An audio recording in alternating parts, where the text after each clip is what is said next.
Hi everybody, my name is Anna Osborne and I will be presenting for our group on nursing care in the Hispanic culture. The predicted population growth estimates that there will be an increase in Hispanic individuals to nearly 1 in 3 U.S. residents by 2060. The Hispanic culture is one that is growing rapidly in the United States. With this growing population, it is important for nurses to become culturally competent in their nursing care so as to ultimately achieve better patient outcomes. Not only will optimizing care specific to the Hispanic culture improve outcomes, but it will make our patients more comfortable while they are receiving medical care from us. And nursing care should be sensitive to the age of the patient, which will be outlined in our presentation. The culture's religious respect for God and unwavering strong faith, as well as maintaining a strong image within their gender role, may affect their thoughts on illness and medical care and impede members of the Hispanic culture from seeking out care. Some other reasons that they may not seek out health care may be inability to afford health care, lack of insurance, or fear of their possible undocumented status that very often occurs within the Hispanic community. Traditional beliefs of good health may be thought to be from good luck or good behavior, and they tend to believe in supernatural reasons for illness, and therefore tend to use traditional folk remedies. So nursing care in the childbearing women and their families. Health is strongly related to religion. Illness is thought to be caused by an imbalance of hot and cold, and could be seen as punishment from God. And with the hot and cold, we've read in class about how, you treat a hot illness with a cold remedy, and vice versa. So this mild air or bad or cold air causes imbalance, leading to premature labor, cramps, and neurological symptoms, and it can cause respiratory, or is thought to cause respiratory difficulties and illness.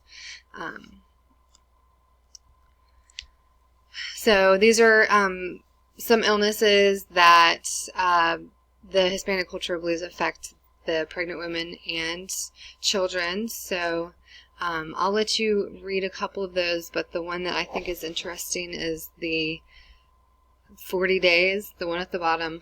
I don't speak Spanish very well, so I'm not even going to attempt that one. So it's basically dietary and activity restrictions following the 40 days postpartum period. And this, promotes bonding between the baby and the mother and prevents illnesses. So I'll let you take a minute to read those other ones.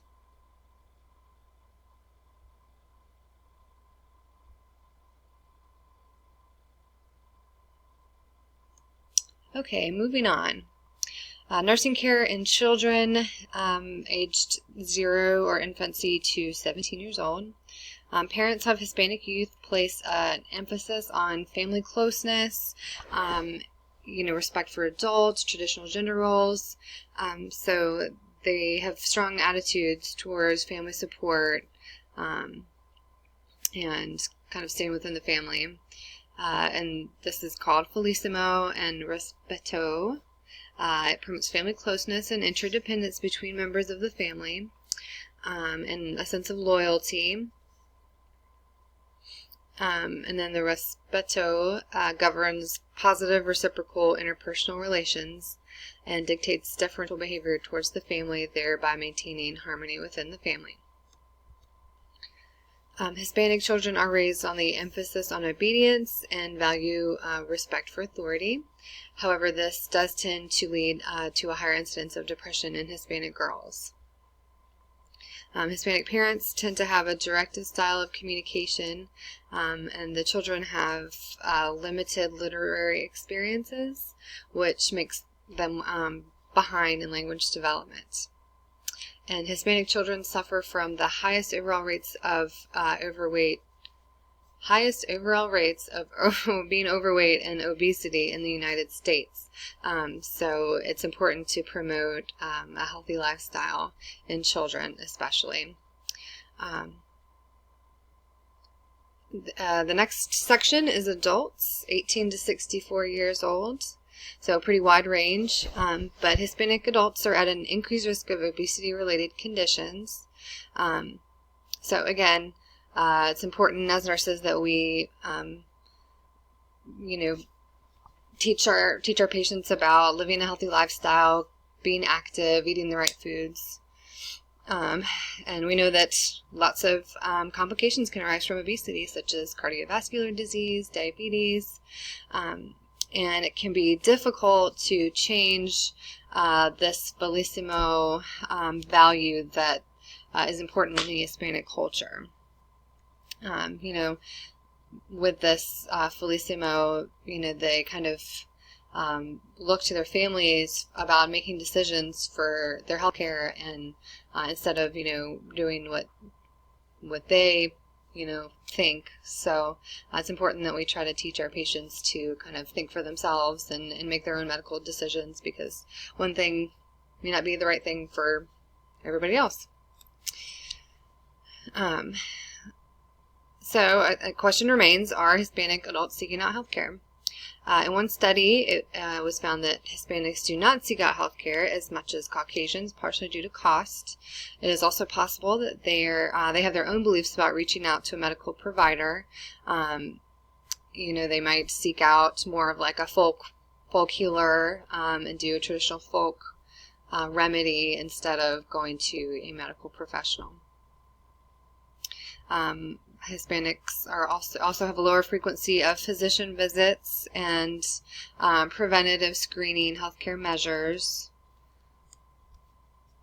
The CDC reported in 2010 that less than half of Hispanic adults diagnosed with diabetes had ever attended a diabetes education class, which is significantly lower than non-Hispanic white adults with diabetes. And these programs, these classes that teach you about diabetes, tend to show improvement in glycemic control, which is really important. So it's important that as nurses we teach our patients as much as we can about caring for themselves while they have this disease, and going to these longer classes that can promote, again, a healthy lifestyle and just teach them more about their disease. Let's see. And it's especially important not only when we're educating our patients about getting care, but also why. Perhaps we know that if we explain why our patients need certain things, they'll understand more and be more likely to seek medical treatment and to follow the treatment regimens. Okay, nursing care for the older adult, which is 65 years and older. Overall, in the United States, the older adult population is increasing due to longer lifespans and aging baby boomers. It's estimated that 12% of the U.S. population will be older Hispanic adults by 2030. Factors affecting older adults' health status are socioeconomic, cultural, available support, disability, and their view on their self-worth.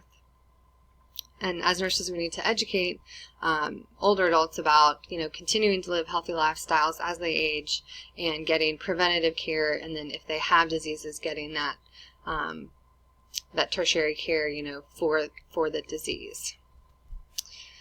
Financial status plays an important role in older Hispanic adults' ability to seek health care as well. So it's not just the adults and children. That affects everybody. Poverty affects 8 times as many elderly Hispanics as elderly white people.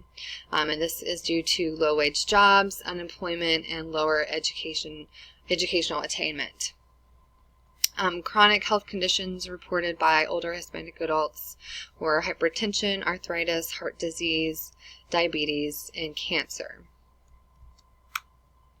So nursing care, interaction signs and instructions should be given in the patient's language. So anytime that you're going to be, interacting with your patients, try to have your video interpreter, if it's going to be a little bit longer and more involved, like with discharge, or if you're doing like diabetes education, for example, you probably want to have an actual interpreter there. And especially since older adults in general have auditory and visual problems, it's really important that we make sure that they understand it in their language. And we know how important the family is in the Hispanic culture, so it's important to include the family in the plan of care, but to also have the patient, be in charge of their own health care. And in the Hispanic culture, caring for loved ones is seen as gratifying. In one study, 90% of Hispanics had positive associations with caring for an elderly relative.